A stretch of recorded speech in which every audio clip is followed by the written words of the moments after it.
Débute Samson est né le 12 mai 1975 d'une mère artiste russe, professeur de danse, et d'un père espagnol musicien et acrobate. Toute jeune, elle pratique la danse dans l'école de sa mère ainsi que le piano, mais aussi l'équitation. Dès l'âge de 7 ans, elle apparaît dans plusieurs publicités à la télévision, Haribo et Yoplait en 1982, et fait de nombreux défilés de mode pour enfants pour la société Frimousse. Mais c'est en 1984 qu'elle fait réellement ses premiers pas en tant que comédienne dans le film Stress, aux côtés de Carole Laure-Guy Marchand. S'ensuivent alors 3 autres films. L'amour ou presque, 1985, La lettre perdue, 1987, et Bernadette, 1988. En 1987, on la voit beaucoup plus au théâtre dans Le Malade imaginaire avec Michel Bouquet. La comédie musicale Émilie Joly de Philippe Châtel. L'Hurluberlu avec Michel Galabru. À 50 ans elle découvrait la mer et Réveille-toi Philadelphia avec Claude Rich. Elle a également l'honneur d'accompagner Johnny Hallyday au piano sur la chanson Laura à Bercy. En 1989, elle incarne une révolutionnaire dans le spectacle de Maurice Béjart. 1789 et nous. Donné au Grand Palais, à l'occasion du bicentenaire de la Révolution française.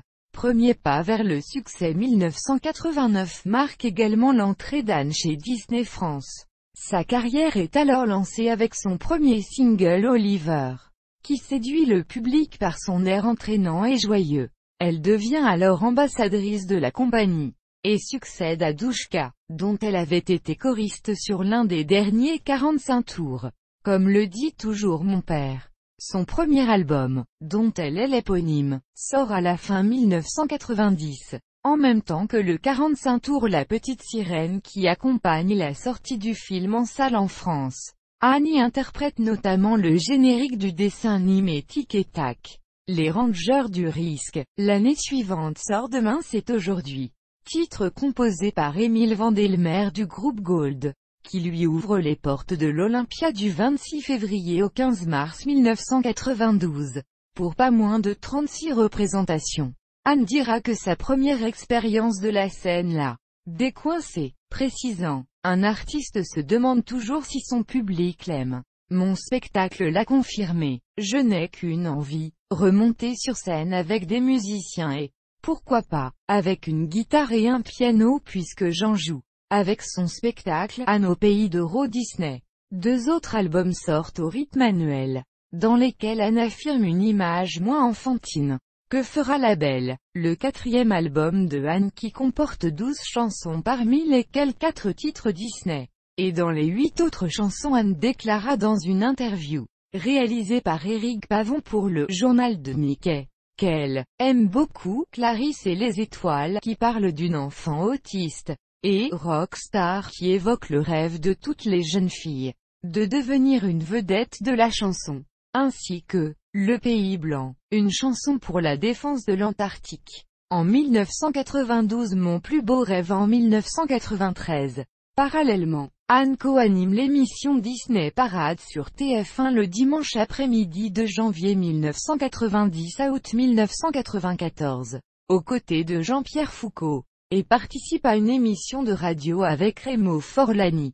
Anne animera de nombreuses émissions spéciales parmi lesquelles Disney Noël le 25 décembre 1992 sur TF1.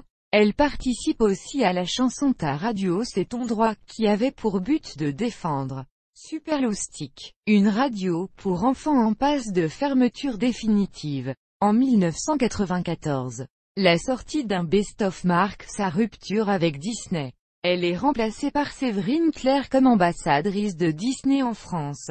Anne décide alors de se lancer dans une carrière plus personnelle et moins encadrée. Pendant ces 5 ans, Anne aura obtenu 3 disques d'or et aura été nominée 2 années consécutives aux victoires de la musique. Début d'une nouvelle carrière. C'est ainsi qu'en 1995, elle présente l'émission de variété Tarmac sur Canal J. Elle accueille sur son plateau divers invités de marque notamment le groupe Powo, Fred Blondin, Florent Pagny, Zazie, Renaud ou encore Pascal Obispo, parrain de l'émission. Par le biais de l'émission, Anne collabore à divers reportages sur des courants musicaux dont le rap US. Mais l'émission ne dure qu'une saison. Dès lors, les apparitions d'Anne se font beaucoup plus rares sur les écrans français. En 1997, elle enregistre 3 cassettes contenant des comptines chants de Noël chez MGF Education sous le titre Anne interprète les chansons françaises ainsi que l'histoire racontée des 3 petits cochons.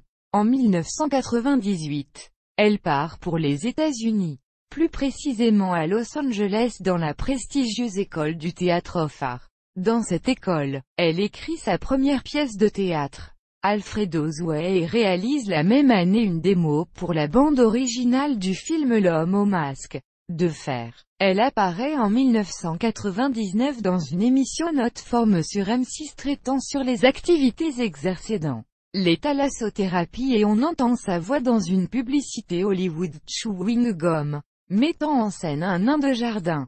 Cette publicité a d'ailleurs été réalisée par Tim Burton. Par la suite, elle intègre la troupe anglaise de Notre-Dame de Paris qui se produit à Las Vegas à l'Hôtel Paris. Annie chante 3 chansons. So Look No More for Love, Shining Like the Sun et My Heart If You Will Swear. Ce retour sur scène permet à la jeune femme de revenir en France avec la seconde troupe de Notre-Dame de Paris de 2000 à 2002 où elle interprète les rôles d'Esmeralda et de Fleur de Lys sur plusieurs dates. Anne fait aussi durant cette période une apparition sur l'album Seul de Garou, à qui elle donne la réplique dans Le Sulfureux Criminel. En 2002, Anne travaille avec son frère sur un album solo aux influences bossa nova mais cet album n'a jamais vu le jour. Une carrière moins médiatisée, Anne s'installe ensuite en Espagne. Elle continue dans la chanson puisqu'elle y intègre un groupe, les Nautinoises, avec qui elle a sorti 5 albums à ce jour. New Bauhaus en 2001. 4 titres. Mind You Red en 2005. Un titre. Synesthesia en 2008. Xenology en 2011. 2 titres. Et Codicia en 2012. Par ailleurs, fin 2006, 2 titres d'Anne apparaissent sur les réseaux de peer-to-peer. Parano Volver et Yaloves. Elle y chante en français. Le mercredi 14 mai 2008, Anne est invitée dans l'émission Ça se discute, diffusée en direct sur France 2, présentée par Jean-Luc Delarue et ayant pour titre Star de notre enfance. Que sont-elles devenues? Elle y expliqua avoir un petit garçon de 3 ans, tenir une boutique de mode sur le port de Mao accent aigu fonctionnant durant la période estivale et constituant sa principale source de revenus et travailler le reste de l'année avec les Nautinoises et faire des tournées itinérantes avec un autre groupe. En plus de cela, elle revint sur sa carrière chez Disney, indiquant le fait qu'elle était plus connue que chanteuse, qu'elle était partie pour apprendre son métier et qu'elle souhaitait s'excuser auprès de Jean-Pierre Foucault pour être partie aussi sauvagement. Le mercredi 25 février 2009, Anne est invitée dans l'émission Toute une histoire, diffusée sur France 2, présentée par Jean-Luc Delarue et ayant pour titre Enfant et déjà célèbre. Elle revint plus en profondeur sur ses années Disney. Actuellement depuis 2012, Anne n'est plus en collaboration avec les Nautinoises mais elle a intégré plusieurs groupes locaux et donne des concerts dans les soirées et fêtes à Menorca. Elle y chante des reprises de nombreux tubes. En 2013, elle passe le casting de la comédie musicale La Belle et la Bête en interprétant une chanson du spectacle qu'elle mettra ensuite en ligne sur YouTube mais elle ne sera pas retenue.